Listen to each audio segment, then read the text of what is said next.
मिलिए मेंटिस से, और जो इसने अभी किया है उस पर तो मुझे आज भी यकीन नहीं होता। इस कीड़े ने एक चिड़िया को मार डाला। एक बार फिर सुनिए, इस कीड़े ने एक चिड़िया को मार डाला। मेंटिस सिर्फ अजीब ही नहीं बल्कि असलियत के किलिंग मशीन्स होते हैं। ये अपनी स्पीशीज के साथ साथ चिड़िया, सांपों को और यहाँ तक कि बिल्लियों से भी पंगा लेते हैं। पर क्या चीज है जो इन्हें इतना फियरलेस, अग्रेसिव और खून का प्यासा बनाती है? चलिए जानते हैं। यूजुअली फूड चेन काफी लॉजिकल और समझने लायक लगती है, जैसे बिल्ली चूहे का शिकार करती है और छिपकली कीड़ों को खाती है। पर मेंटिस के केस में ऐसा नहीं है। इनका बेस्ट डिफेंस है एक जबरदस्त अटैक, और वो भी कोई छोटा मोटा अटैक नहीं। देखिए इस छिपकली को, अगर आपका लंच खुद ही आप पर हमला कर दे तो झटका तो लगेगा ही, लेकिन मेंटिस सिर्फ अटैक नहीं करता, वो रैपिड मूवमेंट्स के साथ अपने पावरफुल फ्रंट लेग्स का यूज करता है, जो छिपकली के सिर को दबा लेता है ताकि वो अपना मुंह बंद ही ना कर पाए। और बस मेंटिस के लिए इतना काफी होता है, वो अपने शिकार को जिंदा ही खाना शुरू कर देता है। अगर शिकार भाग भी जाए तो भी वो खुद को नहीं बचा पाता। मेंटिस छिपकली को दोबारा पकड़ लेता है और उसकी गर्दन तोड़ देता है। मेंटिस इंसेक्ट वर्ल्ड का असली गुंडा है। अपने डेडली फ्रंट लेग्स का यूज करके, जो ज्यादातर क्लैप्स्ड पोजीशन में रखता है, मेंटिस अपने प्रे को इतनी स्पीड से पकड़ता है कि इंसानी आंख उसके मूवमेंट्स को ट्रैक भी ना कर सके। मेंटिस की बॉडी स्ट्रक्चर इसे एक आइडियल किलर बनाती है। ट्रायंगुलर हेड, लंबी गर्दन और इलोंगेटेड चेस्ट, इन सब का इस्तेमाल करके मेंटिस अपने शिकार तक आसानी से पहुंच सकता है। और इसका सिर, मेंटिस अपना सिर 180 डिग्री तक घुमाकर अपने आसपास का एनवायरनमेंट स्कैन कर सकता है। दो बड़ी कॉम्प्लेक्स आंखें और उनके बीच में 3 छोटी सिंपल आंखें। इस पूरे सेटअप के साथ मेंटिस एक छोटा सा भी मूवमेंट मिस नहीं करता। और उनके डेडली ग्रिप वाले छोटे छोटे पैर, वो स्पाइक से कवर्ड होते हैं जो शिकार को पकड़ के रखते हैं, चाहे शिकार कितना भी बड़ा हो। Moths, crickets, grass hoppers, flies और भी बहुत सारे कीड़े, ये सब के सब मेंटिस के मेन्यू में शामिल है। और छिपकली का हाल तो आपने देखा ही। यहाँ तक तो ठीक था, पर ये इंसेक्ट्स अपनी ही प्रजाति को भी खा जाते हैं। सबसे मशहूर एग्जाम्पल है इनका फेमस मेटिंग बिहेवियर, जिसमें अडल्ट फीमेल मेटिंग के तुरंत बाद या कभी कभी मेटिंग के दौरान ही अपने पार्टनर को खा जाती है। पर मेंटिस वैसे भी फियरलेस होते हैं, खुद के खाए जाने की पॉसिबिलिटी भी इन्हें गुटरगू करने से नहीं रोक सकती। देखो, छोटे छोटे कीड़ों पर अटैक करना एक बात है, लेकिन सांप, अब हम यहाँ एनाकोंडास की बात तो नहीं कर रहे हैं, लेकिन मेंटिस छोटे छोटे सांपों पर तो अटैक जरूर करते हैं, वो भी एक स्पेसिफिक पर्पस के साथ। मेंटिस अपने पीछे के पैरों से अच्छे से स्टेबिलिटी बनाते हैं और शार्प अटैक्स करके स्नेक को पकड़ने की कोशिश करते हैं। अगर सांप तेजी से ना हिले तो वो मेंटिस के ग्रिप से बच ही नहीं सकता। सांप बचने के लिए अपने आप को मेंटिस के आसपास लपेट लेता है, पर इस सांप ने शायद उस छिपकली का हाल नहीं देखा। मेंटिस अपने शिकार के सिर तक पहुंचने की पूरी कोशिश करते हैं, और जब वो वहां पहुंच जाते हैं तो खाना शुरू कर देते हैं। इससे कोई फर्क नहीं पड़ता कि सांप अभी भी बचाव की उम्मीद कर रहा है। अब मेंटिस के मेन्यू में और कौन है?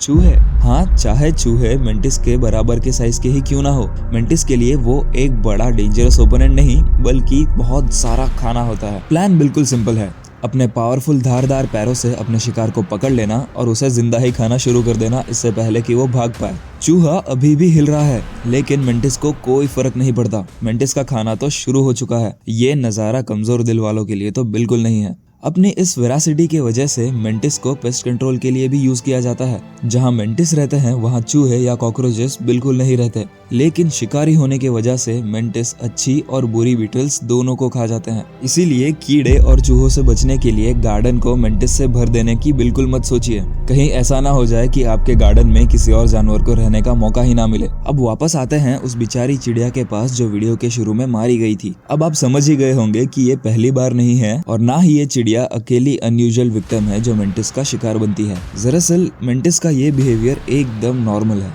जैसा मैंने पहले कहा, मेंटिस उन शिकारियों में से नहीं है जो अपने शिकार का पीछा करते हैं, जैसे सवाना के लायंस। ये अक्सर छुप के अचानक से हमला करते हैं। अपने रंग का इस्तेमाल करके कुछ मेंटिस अपने आप को पत्तियों में अच्छे से छुपा लेते हैं, जबकि दूसरे एक जगह पर चुपचाप बैठे रहते हैं जब तक शिकार उनके करीब ना आ जाए। लेकिन वीडियो में दिखाई गई हमिंग बर्ड तो लकी थी। डिस्क्रिप्शन के मुताबिक मेंटिस और हमिंग बर्ड दोनों जिंदा बच गए। इस चिड़िया को इंसानों ने बचा लिया। अगर मेंटिस को इस तरह से मार के घबराया नहीं जाता तो शायद दुनिया में एक हमिंग बर्ड कम हो जाती। पर सब के सब इतने लकी नहीं होते। कुछ मेंटिस तो स्पेशल हमिंग बर्ड फीडर्स पर बैठकर शिकार करते हैं। हाँ, उन्हें पता होता है कि चिड़िया यहाँ खाना खाने आती है। और कुछ स्पीशीज तो जमीन पर दौड़कर भी शिकार को पकड़ते हैं। लेकिन ज्यादातर मेंटिस तो छुपकर ही शिकार करते हैं और खुद के पास शिकार के आने का इंतजार करते हैं, जैसे कोई पिज्जा डिलीवरी। और ये मेंटिस सिर्फ हंटिंग स्पॉट्स चूज नहीं करते, वो अपने हर एक अटैक का स्ट्रेंथ, स्पीड और डिस्टेंस भी एक्यूरेटली कैलकुलेट करते हैं। पहले साइंटिस्ट्स को लगता था कि मेंटिस एक प्री सेट प्रोग्राम पे काम करते हैं, जैसे एक वाइंडिंग टॉय, और शिकार का पकड़ा जाना सिर्फ एक इत्तेफाक होता है। पर एक्सपेरिमेंट्स ने प्रूव किया है कि मेंटिस अपने अटैक और स्पीड को टारगेट के हिसाब से एडजस्ट करते हैं। अगर मेंटिस को लगता है कि स्पीड थोड़ी ऊपर नीचे हो तो मेंटिस अपने अटैक को तुरंत रोक लेते हैं और सही करते हैं। अगर स्लो मोशन ना होता तो हमें ये कभी नहीं पता चलता कि ये इंसेक्ट्स भी इतने स्मार्ट है। मेंटिस का शिकार का लिस्ट काफी बड़ा है। यहाँ एक मेंटिस फिश पकड़ रहा है। बेचारी मछली को ये समझ ही नहीं आया कि वो अपने बचाव की कोशिश करे भी तो कैसे करे। यहाँ एक मेंटिस फ्रॉग को खा रहा है। मेंढक पूरी कोशिश कर रहा है बचाव की, जैसे कह रहा हो तुम छोटे से कीड़े हो, तुम मुझे नहीं खा सकते।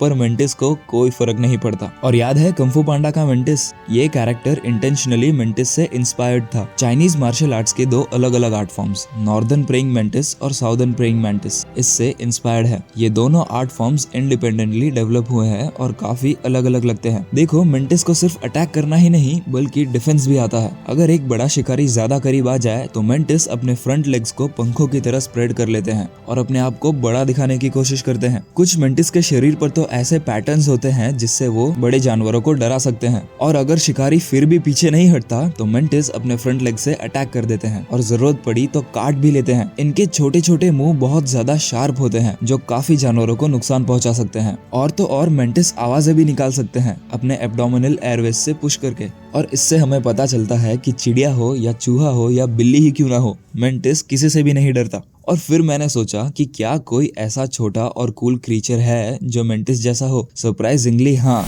एक अंडर वाटर वर्जन है, मैंटा श्रिम्प। एक्चुअली ये क्रीचर मेंटिस से ज्यादा बड़े होते हैं, लगभग 30 सेंटीमीटर, जबकि एक आम मेंटिस सिर्फ 10 सेंटीमीटर का होता है। लेकिन ये मेंटिस जितना ही फियरलेस है। मैंटा श्रिम्प का नाम उसकी खास एबिलिटी से आता है, अपने आगे के पैरों को यूज करके इंस्टेंटली अटैक करने की स्किल, चाहे सामने शिकार हो या दुश्मन। और इसका हथियार एक खतरनाक जबड़ा जो रेजर के जितना शार्प और कांटों से कवर्ड होता है। ये शिकार की बॉडी में घुसकर उसे पकड़ लेते हैं जब तक शिकार मर ना जाए। और मैंटा श्रिम्प का शिकार लिस्ट भी काफी लंबा है, मछलियां, श्रिम्प्स, कटल फिश और शेल फिश। और क्योंकि ये मेंटिस से बड़ा होता है, कभी कभी ये बड़े राइवल्स को भी चैलेंज कर देता है, जैसे एक ऑक्टोपस। लेकिन ऑक्टोपस को ये नहीं पता। ऑक्टोपस तो मैंटा श्रिम्प को एक इजी शिकार समझता है, पर मैंटा श्रिम्प बार बार अटैक करता है, जैसे कह रहा हो चलो तुम क्या कर सकते हो मेरा। और ऑक्टोपस बस वहां से भागने की कोशिश करता है। लेकिन अगर ऑक्टोपस का सामना एक और मैंटिस श्रिम्प से हो जाए तो भागना मुश्किल हो जाएगा। अब एक और मरीन क्रीचर की बात करते हैं जो मैंटा श्रिम्प से भी ज्यादा कूल है और उसे भी कंपटीशन दे सकता है। ये श्रिम्प दिखने में नॉर्मल लगते हैं, लेकिन उनकी एक बड़ी क्लॉ में सुपर पावर है। जब शिकार करीब होता है तब ये जानवर अपने हाथों में पानी भर लेते हैं और फिर